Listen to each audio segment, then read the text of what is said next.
know, Shakur got all the tools and all the abilities to do bigger and better things than me, and that's what I'm hoping for him to do. Who was your favourite of the four, and stylistically, if you could have fought one of them prime for prime, who would you choose? To be honest, I think I had a little bit of all of them. I wouldn't say I had one of them style, because I do so much in the ring. Like Marvin Hagler, I'm southpaw. Like Sugar Ray Leonard, I can box on my toes. Like Roberto Duran, I can roll with punches, I can catch, I can shoot, I can throw underneath the punches. With Tommy Hearns, I can fight from the outside, you know, with a good sharp jab. So I'm all of that in one. So you could have fought one of them, who would it be? Any one of them, you just pick one of them out. Shakur Stevenson is a first-class fighter, and I don't think it's going to make any difference that he give his title up because of weight difference. He'll just go to the next division and win that title as well. Teo, I mean, look, Shakur's terrific, and he looked great in his last fight. But I think that if Teo is right mentally, he could possibly outbox Shakur. Nobody would think that. What makes you say that? Because of what I just said, his athleticism. He can match him athletically. And he's got a good enough IQ of this sport in the ring, where I think that he could, if he has the right strategy. After Shakur Stevenson's incredible performance against Teofimo Lopez, boxing legends are taking notice. They believe Stevenson's mix of elite skill, sharp instincts, and rare composure makes him nearly untouchable in the ring. His confidence is unshakable. He seems to leave no doubt that, at this level, very few, if any, could challenge him successfully. Terrence, you're here for your little brother this week in Shakur Stevenson. I've interviewed both of you for years, and you really have kind of built a relationship that a lot of people know about, and some people maybe don't. How good is Shakur Stevenson in your opinion? He's not good, he's great. Terrence Crawford has spoken highly of Shakur Stevenson's ability, pointing out that his technical sharpness and ring intelligence make him a difficult puzzle for anyone to solve. He suggests that this level of skill naturally causes hesitation among potential opponents, as Stevenson's style presents more risk than reward for many fighters. There's a reason why certain fighters didn't want to take the chance to step in the ring with this fighter. He's great. A lot of people started saying, oh, he's a runner, he's this, he's that. Just to detour people from being excited to see him fight, because he's not knocking people out and all that crazy stuff, but they would see why people really don't want to get in the ring with him come tomorrow. I know you've shared the ring with him, sparring plenty of times. What makes Shakur Stevenson great? What makes him different? What makes him, I don't want to say an ilk of yourself, but in the same kind of era, the Bud Crawford era, he's got a Shakur Stevenson era coming. Everything. The offense, the defense, the poise, the rhythm, the distance, the timing, the punch placement, the react time. Like, I can go on and on. You know, the toughness, the grit, the grind. Like, he's amazing. You know, and tomorrow he will show it. How do you think it ends tomorrow night? Do you believe that Shakur Stevenson can stop Teofimo Lopez? Because people aren't really talking about that. Listen, if T.O. get out of line, you know, he can get hurt. But I see Shakur outboxing him to a decision, a unanimous decision. Shakur Stevenson stays undefeated in the professional ranks and now steps up to 140 pounds, chasing another world title opportunity against Teofimo Lopez. His style is built on sharp defense, exact shot placement, smooth left-handed movement, and advanced ring awareness, qualities that make him extremely difficult to handle. By managing range and setting the pace, he consistently keeps high-level opponents from getting comfortable. Stevenson's ambitions stretch beyond championships. He's focused on building a legacy, seeking out major challenges, and proving he belongs in conversations about the sport's all-time elite. You know, people think the fight with Teo is either going to be you delivering a masterclass, or a knockout by Teo. Yeah, or you getting into some type of brawl with Teo and end up getting knocked out, right? What are fans getting wrong about the matchup? I think the fans is getting wrong about the matchup is where I'm not sleeping on that I know about Teo. Teo's a good boxer. Mm-hmm. He's boxer first. Mm-hmm. So we could say, oh, he's just going to knock you out. Or he's just going to... That's not him.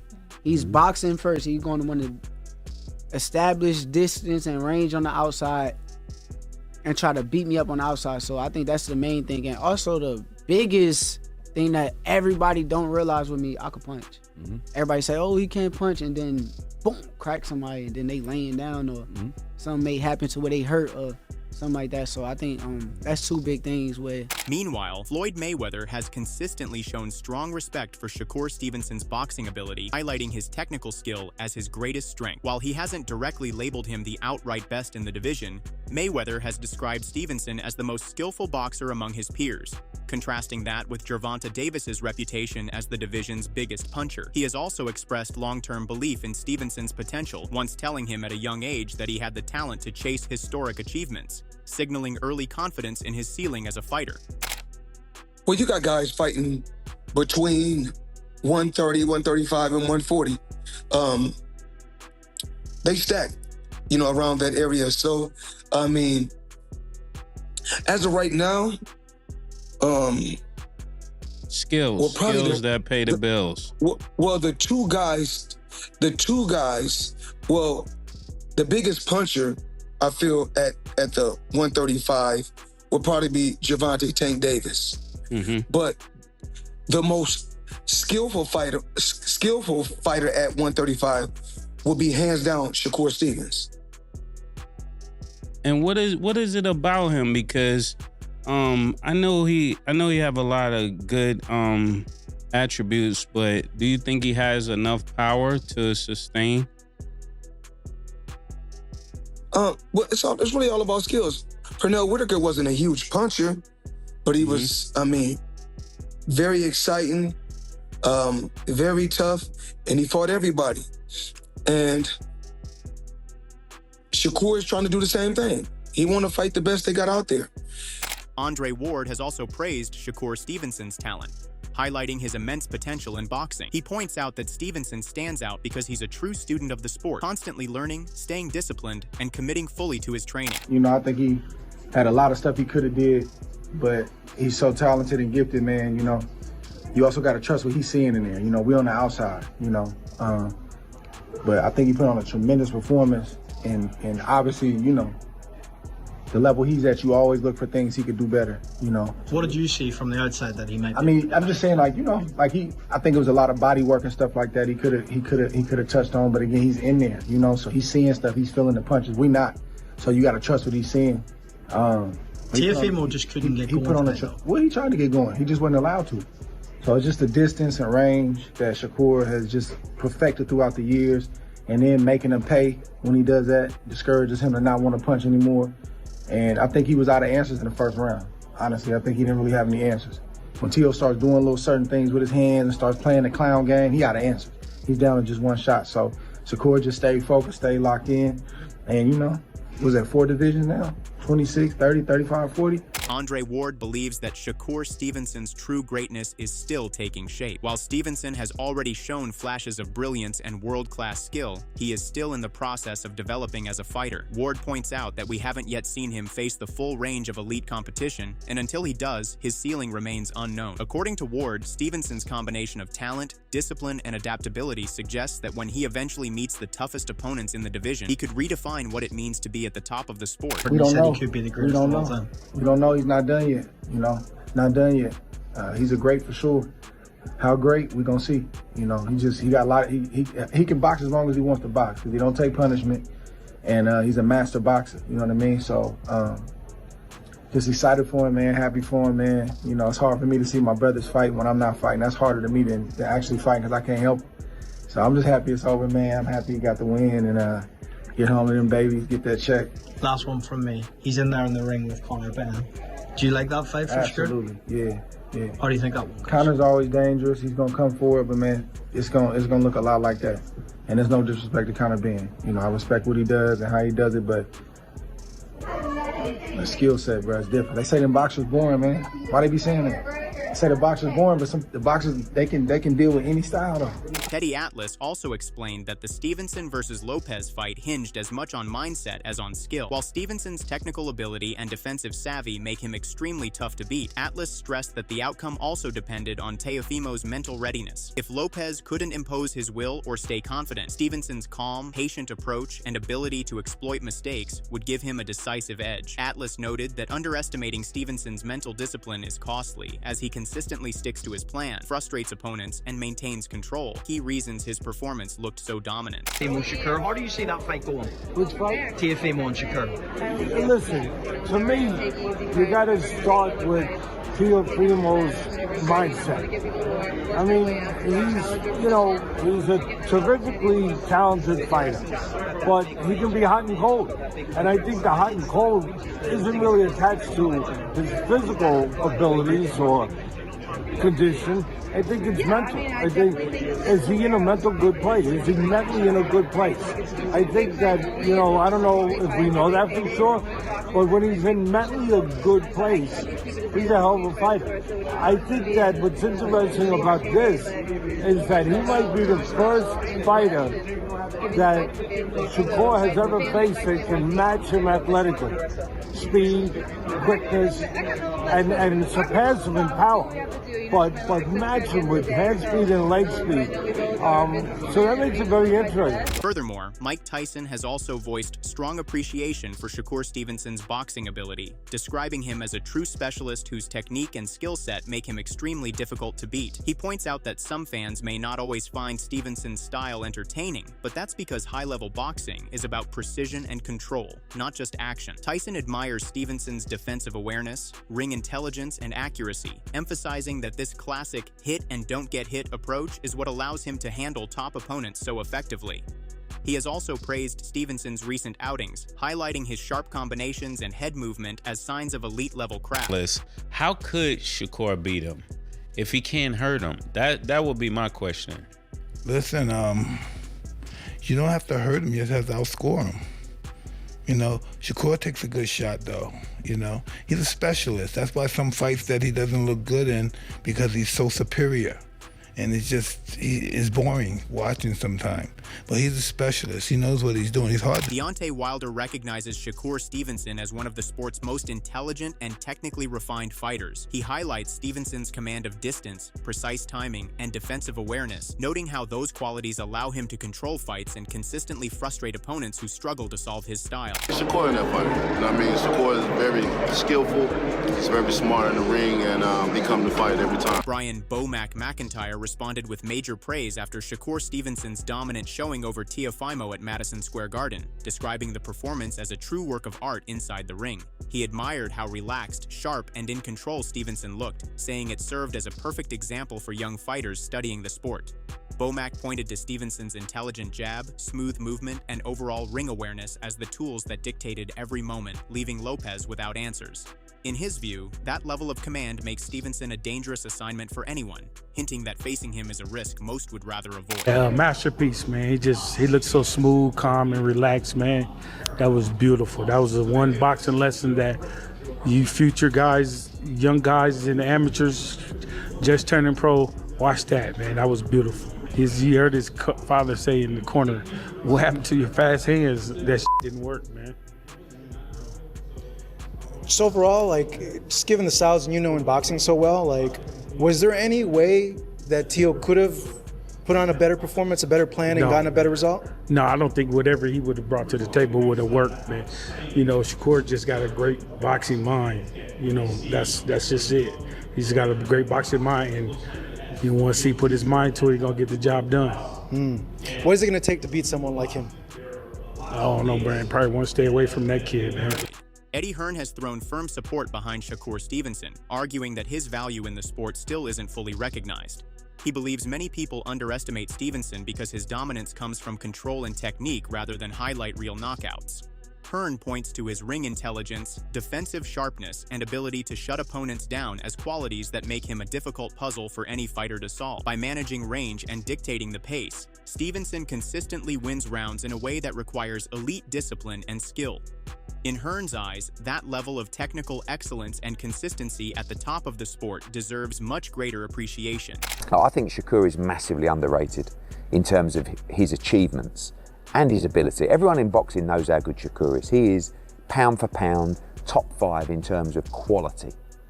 But look at the achievements of the young man. At 28 years of age, he's already a 3-division world champion. This is to become a 4-division world champion. Quite remarkable, and Teofimo always rises to the occasion. Sometimes you see a little bit of a lackluster performance. when he's not motivated, when there isn't kind of any legacy on the line. This is different. This is a sold-out Madison Square Garden between two of the elite fighters of our generation. And the best thing about this fight is we're seeing them in... Teofimo Lopez Sr. attributed much of the loss to his son not following their game plan, openly expressing frustration over how the fight played out. He said Lopez struggled to adjust, allowing Stevenson to dictate the pace from start to finish, and suggested that mental distractions prevented him from fully engaging in the bout. While he congratulated Stevenson on the win, Lopez Sr. insisted that was not my son in there, implying that Teofimo wasn't mentally prepared to perform at his best. Shakur, he boxes because he does step back, you know, but then he comes in and jabs and tries to counter. That's boxing, okay?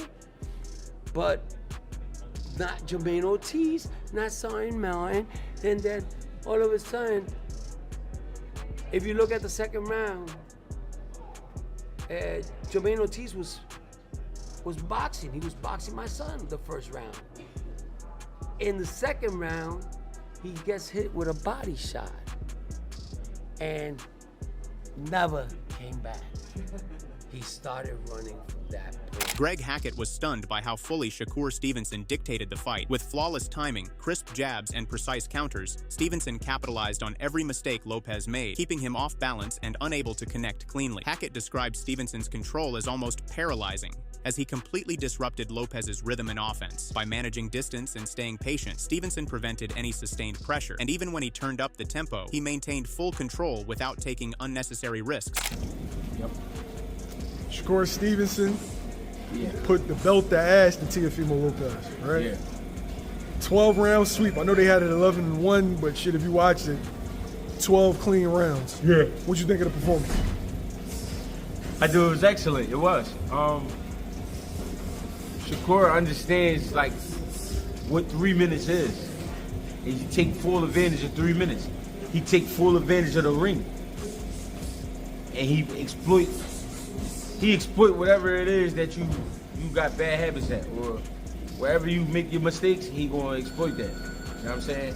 It's hard to beat that because no matter how hard you train, if you're not able to do what you train to do, it's almost like you left paralyzed. Hackett further pointed out that Stevenson's strength lies in technique, not power, turning every opponent's mistake into an opportunity and keeping Lopez off balance throughout. The performance reaffirmed Stevenson's position as a world-class champion, displaying a level of skill and precision that very few fighters can maintain consistently. What did you see? I know we talked about Teofimo's footwork and his inability to cut the ring off in other fights. Yeah. Did you see that play a role in this one? He don't, to me, he don't really trust his footwork. I think if you think about his career, it's not a lot of fighters. It's been a few fighters, like the Centillion fight and stuff like that, where guys, they made him use his footwork. You mean Sandor Martin? Sandor Martin, my bad. Yeah. There's only been a few fights, guys, a few fights where guys make Teo use his footwork. When he have an off night with those guys, he might say, yo, it's for this reason, it's for that reason. He'll never say it's because my footwork's not there, right? Because the average fighter, when Teo make a move, they stay there and he get his shit off. Or if they jump at him, he take a step back, he counter, put him out. So these are things you wouldn't see in a normal fight, him being in there with a normal fighter. Being in there with a Shakur, where Shakur is the judge, he going to tax you for every little... Shakur Stevenson produced a one-sided, high-level performance against Teofimo Lopez, delivering a 12-round showcase of control and precision. His defense stayed airtight, the jab set the rhythm, and his counters landed with accuracy, while Lopez struggled to find clean openings. The lopsided scorecards mirrored how completely Stevenson managed the tempo and limited his opponent's success. He approached the bout with a pure boxing mindset, using footwork, timing, and ring intelligence to systematically break his opponent down. On a major stage, he showed composure and technical command against a former champion. Shakur Stevenson. Wow. I saw some casuals online saying that it wasn't entertaining. But if you're a boxing purist and you know what you're watching, you know that you're watching greatness. The art of hitting and not getting hit. Let me put this into perspective for you. Teofimo Lopez is a two-weight Ring Magazine champion. He is elite and he's in his prime. Shakur Stevenson went to his weight category and made him look ordinary. He is top 5 pound for pound in the world right now. And he beats anybody and everybody from 135 to 147. And I include Tank. That's it from today's video, and hopefully you have enjoyed it. Drop your thoughts below.